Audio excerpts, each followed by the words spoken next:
Go. Hey everybody, welcome back to the Spin Rack. I'm here with my boy Petey. Petey, say what's rocking today. Hey, what's going on? Hey, today we're going to be talking about this controversy that just happened with Amazon Prime, where they decided somebody in I guess it's the marketing department says, "Hey, take out the gun from all the James Bond posters." They just airbrushed it out, or they did some art on it. The craziest thing. So here, Petey has produced some photos for us to take a look at, which is absolutely nuts. Petey, what's your take on this madness? I think what was it? Who was that? Walt Disney wanted his cigarettes airbrush, painted out of every picture, which they did. So every picture you see him, his hand is kind of like this. It had a cigarette in it, but it somehow worked and it kind of seemed natural. But at the same time, they painted out every cigarette that he had. This is a total travesty. He is a secret agent, a license to kill.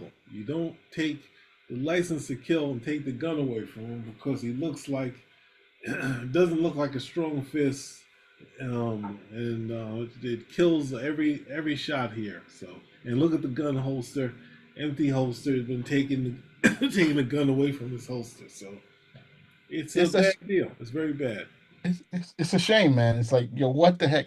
And just to confirm, Amazon did put it back on, right? So the Did gun they? is in all those posters. But look at the way Sean Connery looks at Doctor No, like, hey, what's going on? And Roger Moore is like, it's in GoldenEye. It looks as if they're missing something. At least they should have put something fake there. I don't know, a pencil You or a can't put pen, a a knife. You can't cigarette. put a knife in his hand. Ah. You know. And but the crazy thing is the amount of backlash it got and how fast Amazon responded to this backlash because it's like I guess that the whole thing is that we're trying not to like push the gun thing, but everybody knows that gun of his is so iconic. You know what I'm trying to say? Yeah. That it's part of him. Like, hey, he's licensed to kill. Though right now we know that that little gun won't stop anything. Well, Right? But the thing is that the Walter PPK, that's the name of the gun, right? It's yeah. a But nine. obviously, since he has gadgets, they can up the gun, make it, add some stuff to it, make it kind of funkier. But the thing is, hard part of it is that we see them taking this character that's a dangerous character, right, and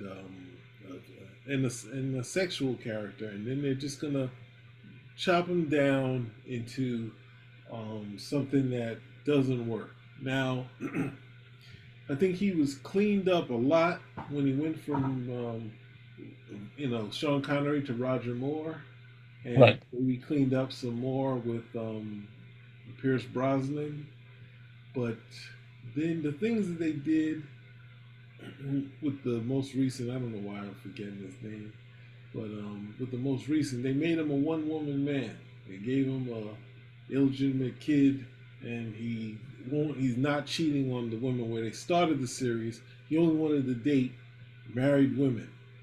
They were trying to show you that he was, you know, a guy who wasn't really ready to stay with anybody. He was always going to be on the move. Always on the move. And this is the life of someone who is just an agent. He's not going to have a life. We're not going to, we might, but they gave us his history. They gave him a brother who's actually the villain and all this other stuff. And it's just like, as you take these characters and you try to clean them up, for what reason it doesn't help.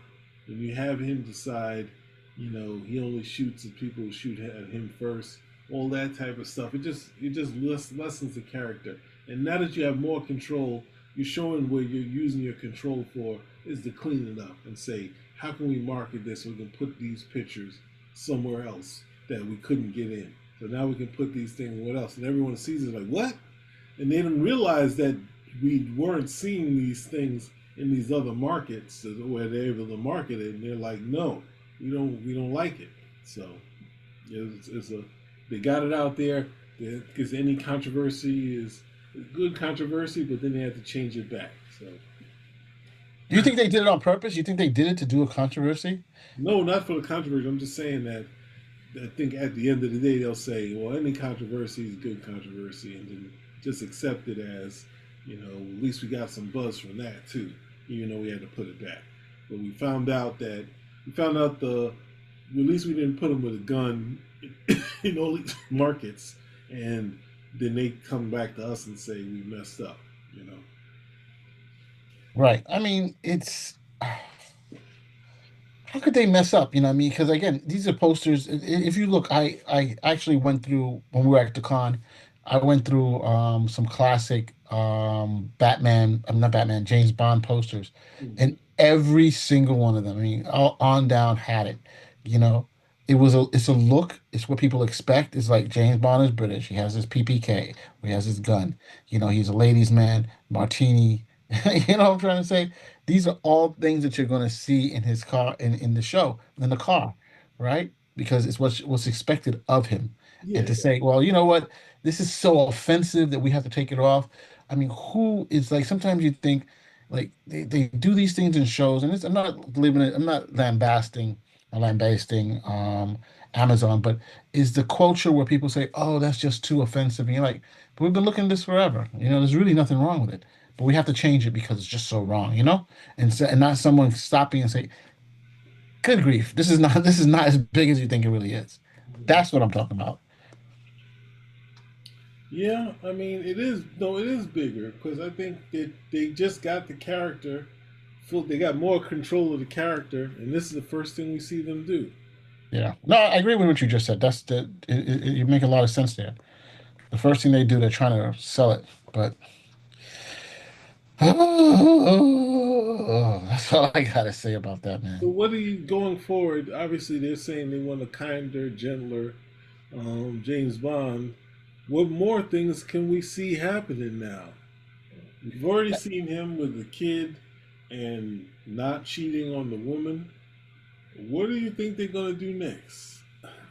I think that all right. So let's look at the template. The last James Bond movie was Spectre. Was it Spectre was the last one? I'm not sure if Spectre was the last one. It did okay. Was it The Spectre? the previous one did. Let me see if I can go back to James Bond box office. No, James Bond box office. All right, here it is. So he's done. Oh, it's not giving me the international. It's only giving me the local. Let me see. Here's one. It just says it's done like $8 billion worldwide, right? Mhm. So the top one you have in terms and the production budgets are crazy on this, but worldwide gross. The number one is Skyfall. That's 2012. Spectre was the second highest, which was 2015, and that's 879 billion. And No Time to Die was the third one. So it's the third one after that. So I mean, geez, I didn't realize that Daniel Craig did so many of them. I mean, just taking a look in terms of time period, he's done the last, hold on, sort this by date. He's since, because he started in Casino Royale, right? So 2006 Casino Royale, he made almost 600 million. Quantum of Solace made 591, which is just a $3 million less.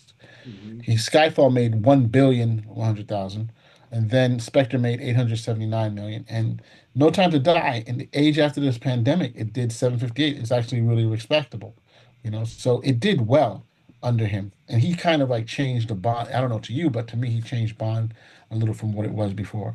The others, I don't really want to use the other numbers because I mean, some of these were huge. Doctor No only says $59 million, but we know that it was an international. It cost $1 million. An international movie It's did not really. Doctor No anymore. It's Doctor No means no. You can't say Doctor No. You have to say Doctor No means no. Oh, how long have you been waiting to use No, that one? I'm trying to find the picture I made of that. No, no, no means no. But on average, they've done pretty well. I mean, as a group, and I think if you're going to say, "Hey, we want to continue this trajectory of the type of person that he is," he's a spy. Yes, he's a much more grounded, more down to earth. He has a love interest and stuff like that. We all have love interest, but you know, a little bit more. I think you're going to have to do someone like Daniel Craig again. You know, Yeah. I think if you change too far from the path, you're not gonna may not bring in as much as you would want, you know. So I think that we're gonna have to go there. I mean, we would. I think he was one of the more successful James Bond that there was. And don't get me wrong, you have they only list the ones they consider. Roger Moore was successful, Sean Connery was successful, Remington Steele was successful. You know, what can you say? No, I think the thing is the one on Their Majesty's Secret Service wasn't not successful. They just kind of backed out. They were worried that it was gonna, that the person was gonna be a problem, and they kind of pulled the support. But it did well enough that they'd already signed him up for another movie. But then he was like, I think he disliked the fact there was lack of support and bailed on it. So there's an interesting documentary on it. But you know, he from out of the gate being someone who wasn't an actor and coming in and being James Bond, he did a good job. And then next thing you know, we got Sean Connery back anyway. And then it's at that point him doing it, he was kind of like, hey, I'm doing it. I'm going to show that I'm losing my hair. I'm going to be a little bit overweight. I'm going to have to do a different type of Bond. And then they even with doing that sort of stuff, they were trying to get him back for another one. And he was like, no, there's no amount of money. And then until I think the 80s, where he did Never Say Never Again, where they hit him up with some even more cash. So, it's a franchise that you remember that he's dangerous and he has to stay dangerous. You can't just decide that he's a good guy, because this is the thing that kind of gets lost as you go along with a character.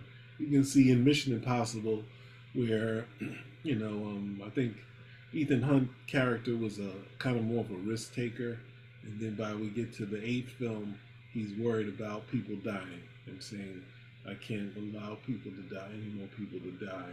So we have a arc of the character, but at the same time, James Bond is not that. Every movie starts over, and you don't have to follow any kind of history or past. Right. It's just continuity. You just can decide, hey, I'm starting from here and we're going forward. I mean, you're right. You're right, and that makes it easy for people to come into it, right? Yeah, yeah, it's a thing. That's why there's a new love interest. Each one, I think people we were watching something didn't understand why there was this in the Blade series didn't follow with the same girl in there, which I would have been all for. But I also understand that a lot of movies with male leads, action heroes, is going to be a new female for the next one. It's not going to be following the James Bond mold that there was always new girls for each one of them.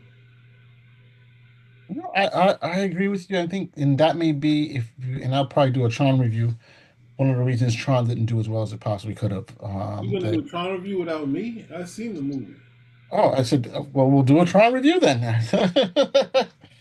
You know, one of the issues there, but it's always good to have some type of continuity, right? And but at the same time, each one of these heroes themselves, they're doing standalone movies within sometimes a context, which you're not necessarily in terms of an overall story sometimes, which does not necessarily mean it has to be connected. So Inspector, with Daniel Craig at the very end, they try to bring everything together. I don't think they did it successfully as well as they could have pulled it off, but it wasn't bad, at the very end.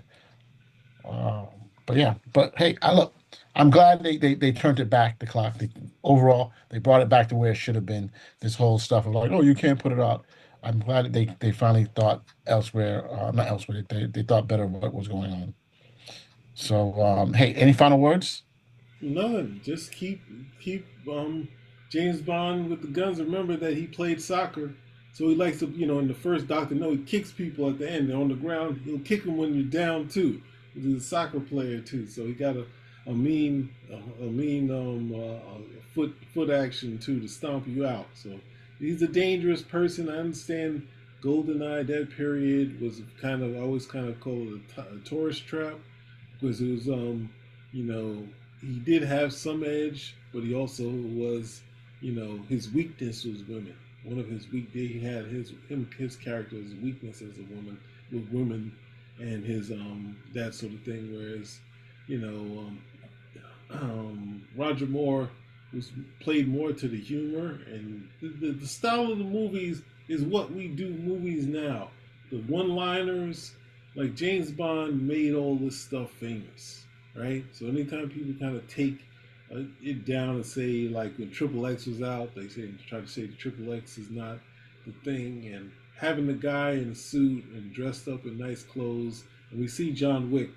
John Wick is going full on just style, saying you get a suit that's bulletproof and whatnot, and you go and fight the town. And they actually have him being in. I think Kingsman tried it, but John Wick obviously did it right because they did.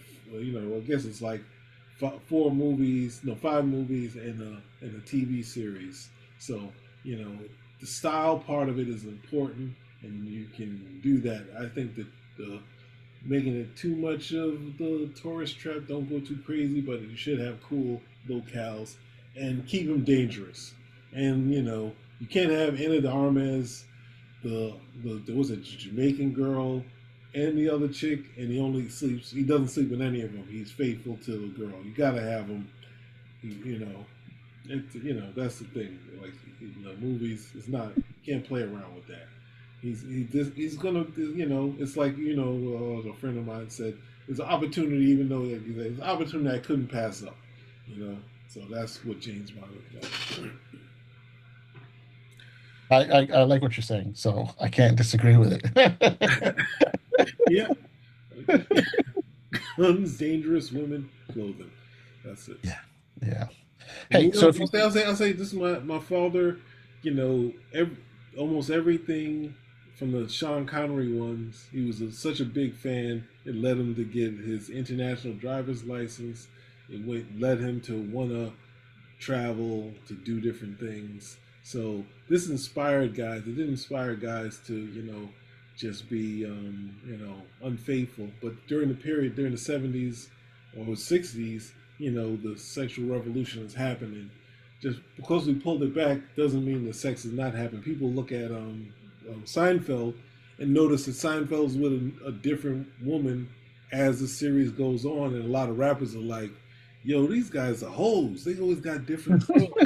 It's like, what are y'all talking about? Y'all got groupies. What are you worried about if Seinfeld has? But you always hear someone watching something and saying, "Wait, there's a different girl every week." This guy, he's like, out there. every week, Rappers? every week. Rappers? Are you kidding? No, but Seinfeld, like, he pulled someone from, I think she was from these old TV shows that she was still held up in on soap operas. And I was just like, he got an eye. They picked the right one. But he had, obviously they had, what was it, Terry Hatcher. Terry Hatcher was on there too. So, they pulled all of the, a lot of people that we knew or didn't know, but they're all hotties, that sort of thing. So it's what happens. It's what happens, and people don't care. People don't. Besides rappers, you don't see the Seinfeld audience saying, "Hey, what's going on with Jerry and all these women? Why isn't he married? And he should have married Elaine and that sort of thing." They don't get into any of that. They're like, and he slept with Elaine again, and they went back to being friends. So not necessarily James Bond, but hey, if Jerry, people can still watch Jerry and understand him being with different people. We can have James Bond with different women. True, Lord. True, true, true. So, hey, let's wrap it up. If you like what you hear, give us a thumbs up, comment, subscribe, spin a rack. We are.